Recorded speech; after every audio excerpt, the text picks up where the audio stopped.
अस्सलाम वालेकुम। कैसे हैं आप सब? उम्मीद है आप सब खैरियत से होंगे, ठीक ठाक होंगे। अच्छा जी, आज हम ये लैंग्वेज पॉइंट नंबर 4 और 5 क्लियर करेंगे। पहला तो ये लिखा हुआ है जीश, आगे कुछ बात लिखी होगी, नेक्स्ट है ये, और उसके बाद सेंटेंस का दूसरा पार्ट सेकंड क्लॉज होगा। जीश का मतलब तो आपको पता ही है, इवन इफ़ इवन दो होता है, यानी अगरचे या फिर चाहे। उर्दू सेंटेंसेस की मैं आपको एग्जांपल देता हूँ। जैसे हम कहते हैं कि चाहे बाहर जितनी भी सर्दी हो, मैंने फिर भी खेलने जाना ही है। यही सेंटेंस को इसको चाइनीज़ में कैसे कहेंगे, ये हमने आज सीखना है। ये नीचे वाली आज 4 लाइनों को हम इग्नोर कर देंगे। बेसिकली उसकी वजह ये है कि बाज़ औक़ात जब हम ये कॉन्सेप्ट क्लियर करने के लिए इनको समझने की कोशिश करते हैं, तो कॉन्सेप्ट क्लियर करने की बजाय हमारा और ज़्यादा हम कन्फ्यूजन का शिकार हो जाते हैं, हम घूम से जाते हैं। तो लिहाजा सिंपल सी एग्जांपल है कि आपने कहना है कि जी चाहे कुछ भी हो जाए, मैंने ये काम करना ही करना है। ये हमने चाइनीज़ में कैसे कहना है। पहली एग्जांपल यहाँ पे लिखी हुई है, इसको हम समझ लेते हैं। एग्जांपल्स को देखेंगे हमें ऑटोमेटिकली पता चल जाएगा। पहले लिखी हुई है, नी इंगाय तो हुई जा खान खान लाओ रन, कि तुम्हें ज़्यादा से ज़्यादा घर जाके अपने पेरेंट्स को यानी कि बुज़ुर्गों से जाके मिलना चाहिए। इस एग्ज़ाम्पल के इस हिस्से का हमारे इस नोट्स के साथ, इस लैंग्वेज पॉइंट के साथ कोई ताल्लुक़ नहीं है। लैंग्वेज पॉइंट वाला सेंटेंस यहाँ पे शुरू होने लगा है। जी शिगन थामन छि फन, यानी कि चाहे आप सिर्फ उनके साथ बैठ के खाना ही खा लें, लियाओ लियाओ थे और गपशप कर लें, थामन ये हुए ज्वेदा हन सिंगफू, फिर भी वो बहुत खुशी महसूस करेंगे। यानी कि क्या हुआ कि चाहे आप उनके साथ बैठ के खाना खा लें, गपशप कर लें, फिर भी उनको बहुत ज़्यादा खुशी होगी। चाहे जीश ये हुए, फिर भी होगी ये हुए। जीश ये, चाहे आप उनके साथ बैठ के खाना खा लें, गपशप करें, फिर भी आपको उनको बड़ी खुशी होगी। सेकंड एग्जांपल है, 大部分人每天晚上最少应该睡7个小时, कि ज़्यादातर लोगों को रात के वक्त कम से कम 7 घंटे सोना चाहिए। तन योसेजन, लेकिन कुछ लोग ऐसे हैं, ये आगे वो लैंग्वेज पॉइंट हमारा शुरू होने लगा। जी只是5个小时, चाहे वो 5 घंटे ही सो लें, ये मेमन थी, फिर भी उनको कोई मसला नहीं होता। जी只睡5个小时ये मेमन थी, चाहे वो 5 घंटे ही सो लें, फिर भी उनको कुछ नहीं, कोई मसला नहीं होता। जीश ये, इन पे आपका ध्यान होना चाहिए। आगे थर्ड एग्जांपल, ये गालिबन हमारे लेसन में से ली गई है। लांगमान जीश वानशांग चापान ताओ लिंग दिए। रोमांस ये है कि चाहे आप रात 12 बजे तक ओवर टाइम पर रुके रहें, ताओ चाश जब आप घर पहुँचे, जी चाली ये है ल्यांग तंग, तो आपके घर में अभी तक लाइट चल रही हो, मतलब कि कोई आपका इंतज़ार कर रहा है, आपकी जो वाइफ है वो आपका इंतज़ार कर रही है रात 12 बजे तक, ये कहता है रोमांस है।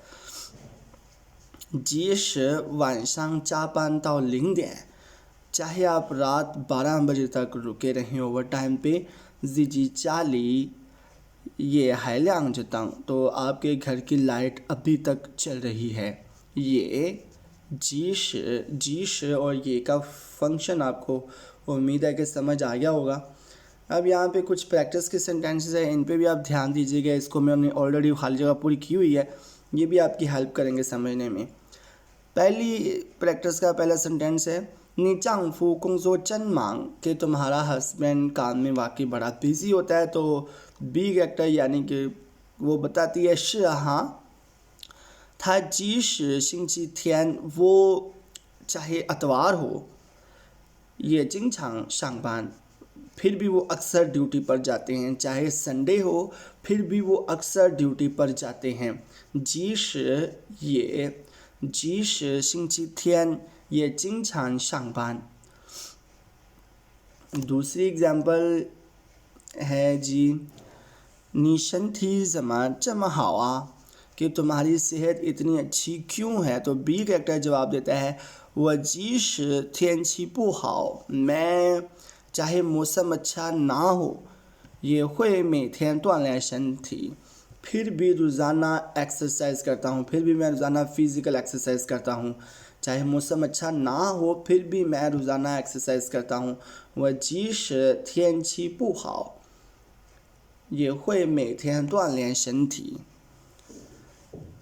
अच्छा, इससे मिलते जुलते आप भी सेंटेंसेस बना सकते हैं। 你一定要跟他结婚吗？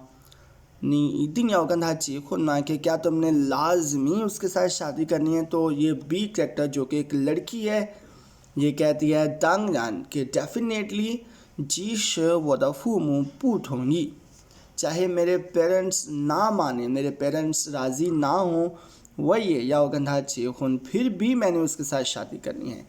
我也要跟他结婚 तो जो बाज़ औक़ात ये होता है कि ये जो ऊपर वाले नोट्स होते हैं ना ये हमारी हेल्प करते हैं, लेकिन बाज़ औक़ात ये समझने में इतने आसान नहीं होते।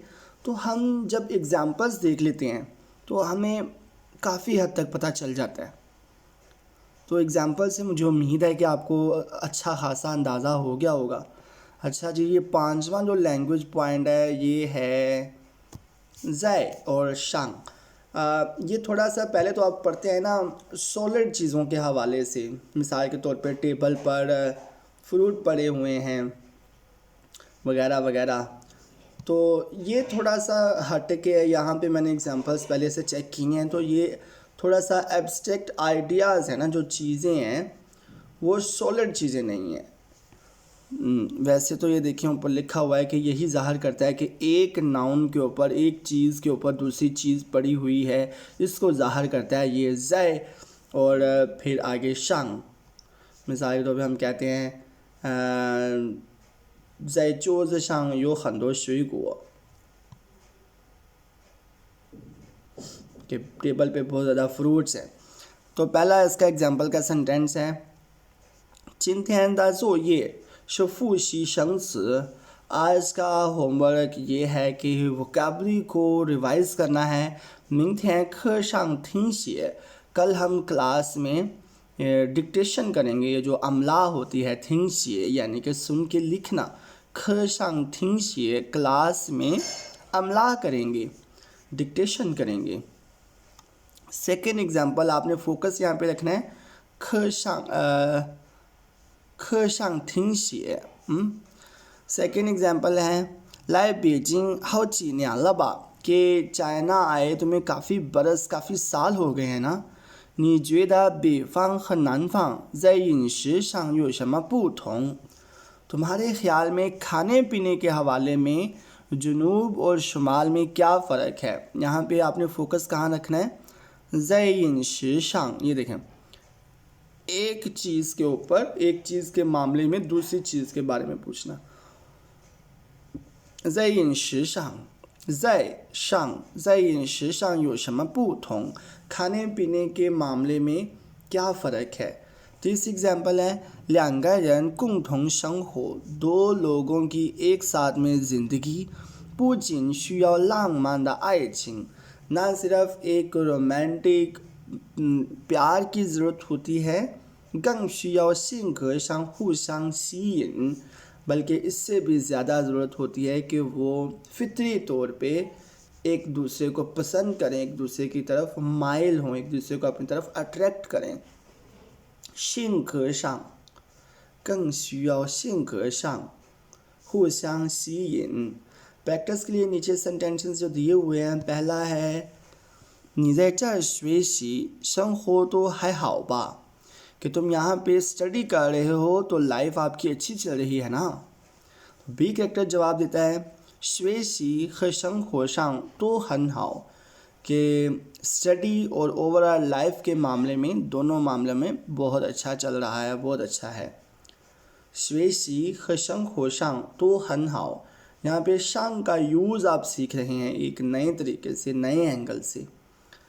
सेकेंड प्रैक्टिस का सेंटेंस है 你觉得这件事情应该怎么解决 कि तुम्हारे ख्याल में ये मसला कैसे हल करना चाहिए। तो बी कैरेक्टर जवाब देता है 这件事情上 इस मामले में 我想听你的 मैं तुम्हारी बात सुनना चाहता हूँ। थर्ड प्रैक्टिस का जो सेंटेंस है 老张这个人怎么样 कि 老张 कैसा है, ये 老张 किस तरह का बंदा है। तो बी कैरेक्टर जवाब देता है 他性格上不错 कि वो फितरी तौर पे बड़ा ही अच्छा है। एग्जाम्पल्स को समझ के हमें कोई भी लैंग्वेज पॉइंट बआसानी अच्छी तरह से समझ आ जाते हैं। तो यहाँ पे भी मैं उम्मीद करता हूँ कि ये दोनों लैंग्वेज पॉइंट्स इतने कॉम्प्लिकेटेड, इतने मुश्किल थे ही नहीं। तो मैं उम्मीद करता हूँ कि आपको समझ आ गया होगा। तो लेकिन अगर समझ नहीं आया, कहीं पे कोई कमी पेशी आपको लगता है कि मैं प्रॉपर सही तरह से गाइड नहीं कर पा रहा, तो आप मुझसे क्वेश्चन कर सकते हैं कमेंट सेक्शन में, या वैसे डिस्क्रिप्शन में मेरा व्हाट्सएप नंबर दिया हुआ है, वहाँ पे भी कांटेक्ट कर सकते हैं और अपने सजेशन दे सकते हैं कि इन वीडियो लेसन्स को बेहतर बनाने के लिए और क्या किया जा सकता है और क्या करना चाहिए कि आपको और दूसरे HSK4 के जो लर्नर्स हैं उनको बेहतर तरीके से समझ आ सके। अगर आप सजेशन देंगे तो मैं आपका शुक्रगुज़ार होऊंगा। लिहाजा अभी तो इसी के साथ इजाज़त दें, अपने दुआओं में याद रखिएगा। अल्लाह हाफिज़।